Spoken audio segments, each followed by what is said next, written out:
लेकिन बीजेपी की तरफ से कहा जा रहा है कि एक तरह से शो ऑफ की कोशिश है, फोटो खिंचाने की कोशिश है। देखिए, चुनाव के पहले 6 बार हमारे देश के प्रधानमंत्री मणिपुर गए। चुनाव के और इस हिंसा के बाद एक बार भी नहीं गए। और सबसे हैरानी की बात यह है कि 78 दिन के बाद 36 सेकंड के लिए देश के प्रधानमंत्री बोलते हैं, उसमें भी राजनीति करते हैं, राजस्थान छत्तीसगढ़ का जिक्र लेके आते हैं। कैसे कोई देश का प्रधानमंत्री अपने आप को चौकीदार कहने वाला, अपने आप को प्रधान सेवक कहने वाला इतना संवेदनहीन हो सकता है? महिलाओं के साथ दरिंदगी हो रही है, हैवानियत हो रही है, बच्चों का कत्लेआम हो रहा है, लोग मारे जा रहे हैं, रिलीफ कैंप्स में रह रहे हैं, मोदी जी पटाखा जला रहे हैं, मोदी जी बूथ मजबूत कर रहे हैं, मोदी जी दुनिया की सैर कर रहे हैं। उनको मणिपुर पे बोलने की फुर्सत नहीं है। जो व्यक्ति हर विषय पे 1.5 घंटा भाषण दे सकता है, वो सदन में आके जवाब देने को तैयार नहीं है। तो मुझे लगता है कि आज फिर वो मन की बकवास कर रहे हैं मोदी जी। तो उनके मन की बकवास में क्या क्या निकल के आएगा देखिएगा। बहरहाल मेरा ये कहना है कि मोदी जी को देश की संसद में आकर जो मणिपुर के सवाल हैं, जो टीम इंडिया का सवाल है, उसका जवाब देना चाहिए। और एक ही सवाल है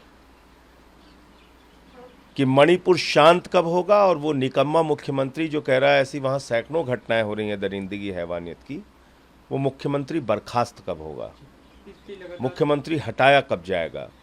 क्योंकि अब तो बीजेपी के विधायकों ने भी कहा है कि भाई ये जो कुछ भी सिचुएशन पैदा हुई है मणिपुर में, उसके लिए सीधे तौर पे जो वहाँ का वीरेंद्र सिंह जो सीएम है वही सीधे तौर पे जिम्मेदार है। तो उसको क्यों अब तक आप बचा के रखे हुए हैं? इस पे लगातार सवाल उठ रहे हैं विपक्ष की तरफ से भी। आप लोग सवाल उद्धव ठाकरे ने उनकी तुलना धृतराष्ट्र से की है, जो सरकार है कि आंख मूंद कर बैठी हुई है, सरकार को दिखाई नहीं दे रहा है। आपने अभी एक ट्वीट किया, कहा है चौकीदार उनका इंतजार संसद परिसर। हाँ बिल्कुल, चौकीदार का इंतजार कर रहे हैं हम लोग, संसद में कब आएंगे और बोलेंगे। और मोदी जी धृतराष्ट्र भी हैं और कुंभकर्ण भी हैं। कुंभकर्ण को बड़े प्रयास से जगाया जाता था, मोदी जी के आगे सारे प्रयास फेल हो चुके हैं। वो आराम से गहरी नींद में सो रहे हैं और उनको देश का हिस्सा जो बॉर्डर स्टेट है जल रहा है, लेकिन उस बात की चिंता नहीं है। मणिपुर में अब ने आज से शनिवार से जो इलीगल माइग्रेंट्स आए हैं म्यांमार से, उनका बायोमेट्रिक डिटेल लेना शुरू किया। क्या चेक करें? अब तक क्या कर रहे थे आप? अब तक क्यों सो रहे थे? सवाल ये है कि भाई आपका केंद्रीय मंत्री कह रहा है कि आतंकी म्यांमार से घुस के आ गए हैं, वो वहाँ पे मणिपुर में हिंसा कर रहे हैं। तो ये तो विदेशी आतंकी आपके देश में घुस के हिंसा कर रहे हैं, आपका मंत्री कह रहा है। इसका मतलब देश सुरक्षित नहीं है आपके हाथों में, और आप बोलने के लिए भी तैयार नहीं है, उस पर जवाब देने के लिए भी तैयार नहीं है। ये सवाल है।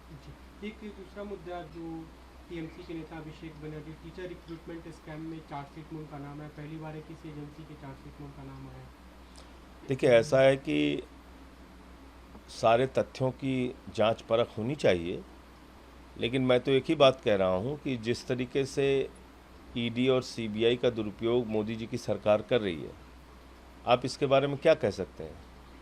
मेरा नाम डाल दिया था ईडी की चार्जशीट में, मैंने उल्टा ईडी वालों को नोटिस भेजा, तो बाद में कहने लगे कि साहब गलती हो गई, लिखना था राहुल सिंह, लिख दिया संजय सिंह। तो ये सबसे बड़ी बात है कि आज जिस तरह से एजेंसीज का दुरुपयोग हो रहा है, जिन लोगों पे ईडी की जांच चलती रहती है वो बीजेपी में शामिल हो जाते हैं, तो कोई कार्रवाई नहीं होती। जो विपक्ष में है उनको पकड़ पकड़ के अंदर डालना है, सरकारों को गिराना है, यही काम है। राजस्थान में भी लाल डायरी को लेकर सवाल उठ रहे हैं। कल जेपी नड्डा ने सवाल उठाया और उन्होंने कहा इससे बीजेपी और कांग्रेस और अशोक गहलोत की कलई खुल गई है और बीजेपी अपूर्ण बहुमत से वापस सरकार में आने वाली है।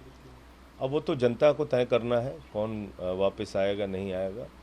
और मुझे लगता है कि जहाँ तक इस सरकार का सवाल है जो केंद्र में चल रही है और बीजेपी की जो राज्य सरकारें चल रही हैं, उसमें तो बहुत सारे लोगों का नाम लाल डायरी में है।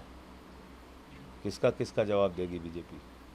अभी प्रधानमंत्री मन की बात कर रहे हैं, उसमें उन्होंने बाढ़ का जिक्र किया, खासकर यमुना का, और गुजरात में जो भीकर तूफान आया था, और उन्होंने कहा कि हम सबने मिलकर उस पर काबू पाया है। देखिए, सबसे ज़्यादा हल्ला पीटते हैं गुजरात मॉडल का।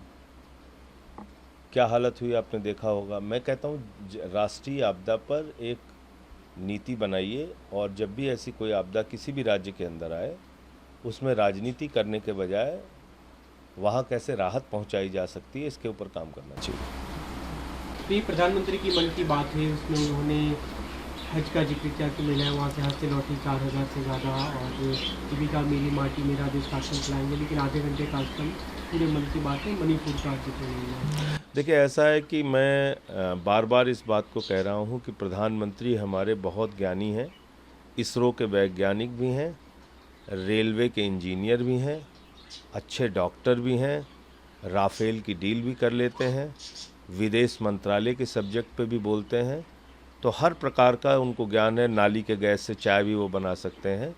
लेकिन जब देश का एक हिस्सा जल रहा है, उस वक्त वो मन की बात करते हैं, मणिपुर की बात नहीं करते। मैं हाथ जोड़ के इस देश के लोगों से कहना चाहता हूँ, भारत के प्रधानमंत्री से, चौकीदार से सवाल पूछिए।